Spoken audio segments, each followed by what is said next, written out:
Bapak, Ibu, dan Saudara yang terkasih dalam Tuhan Yesus Kristus, pasti sebagian besar di antara kita pernah mendengarkan lagu ini atau pernah menyanyikan lagu ini.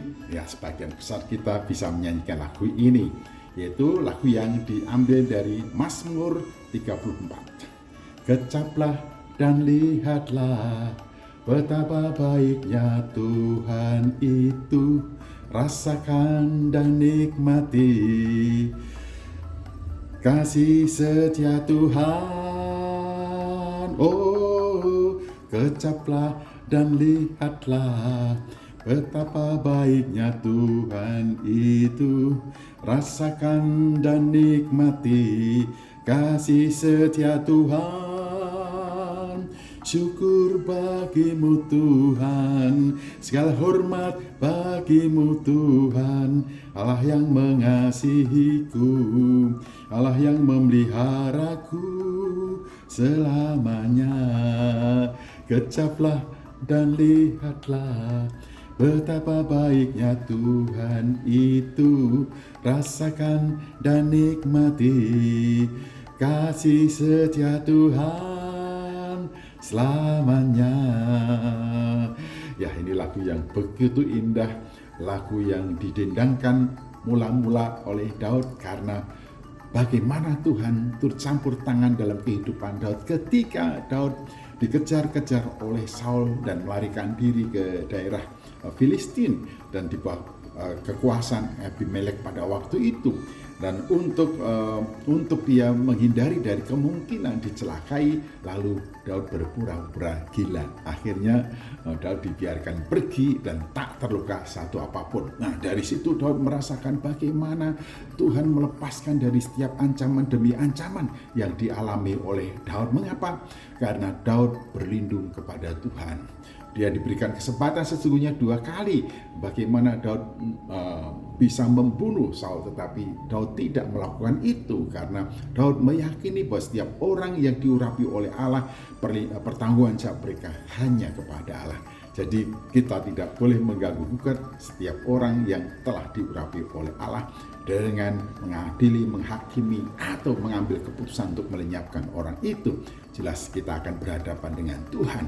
Dan 2 kali Daud mempunyai kesempatan itu dan dia tidak melakukannya karena dia menghormati orang yang diurapi oleh Allah. Lalu dia juga melarikan diri ke daerah Filistin, ke tempat di mana Abimelek berkuasa, dan di situ dia mendapatkan inspirasi bagaimana dia supaya melepaskan diri dari bahaya. Lalu dia berpura-pura gila dan Tuhan melindungi dan menjagai Daud oleh karena dia berlindung kepada melindungi Daud berlindung kepada Tuhan dan Tuhan melindunginya, sehingga Daud betul-betul merasakan betapa besar kasih Tuhan, bagaimana Tuhan mengasihi dan menyatakan kasih-Nya kepadanya. Bagaimana kita bisa merasakan menikmati kasih Tuhan yang begitu luar biasa kalau kita tidak berlindung kepadanya, kalau kita tidak menyerahkan diri di bawah perlindungan Tuhan.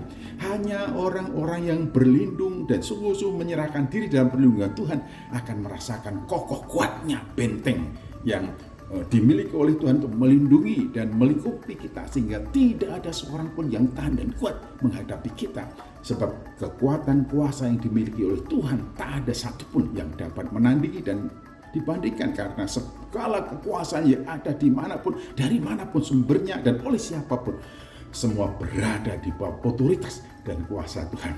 Maka tepatlah apabila di dalam kehidupan kita setiap waktu kita menghadapi ancaman, setiap waktu kita menghadapi kesulitan atau orang-orang yang berusaha menciderai dan mencelakai kita dengan berbagai macam upaya. Ketika kita menghadapi orang-orang yang berusaha membangkrutkan kita, ketika kita menghadapi pesaing-pesaing yang berusaha menghancurkan kita, pada saat itu kita harus tahu bahwa tempat perlindungan kita yang aman adalah Tuhan. Maka setiap orang yang berlindung kepada Tuhan akan menikmati dan merasakan betapa baiknya Tuhan. Kasih Tuhan, setia Tuhan dari selama-lamanya sampai selama-lamanya. Tidak sedikit orang yang kemudian terhempas dalam kegelisahan dan juga kekecewaan. Karena apa? Dia mengandalkan orang-orang atau mengandalkan diri sendiri. sehingga ia tidak bisa mampu menghadapi kesulitan, ancaman yang begitu besar dan luar biasa. Tapi orang yang berlindung kepada Tuhan, di bawah perlindungan Tuhan, di bawah pengayoman Tuhan, di bawah kasih Tuhan, di bawah tangan kuat kuasa Tuhan, akan aman dan nyaman. Karena itu Daud bergembira dan mengungkapkan pujian ini. Kecaplah dan lihatlah betapa baiknya Tuhan. Kasih setia Tuhan dari selama-lamanya sampai selama-lamanya untuk orang-orang yang berlindung kepadanya pasti merasakan. Kepada siapa kita menaruh diri harapan dan perlindungan selain kepada Tuhan kita, Yesus Kristus. Kecaplah dan lihatlah betapa baiknya Tuhan. Haleluya. Amin.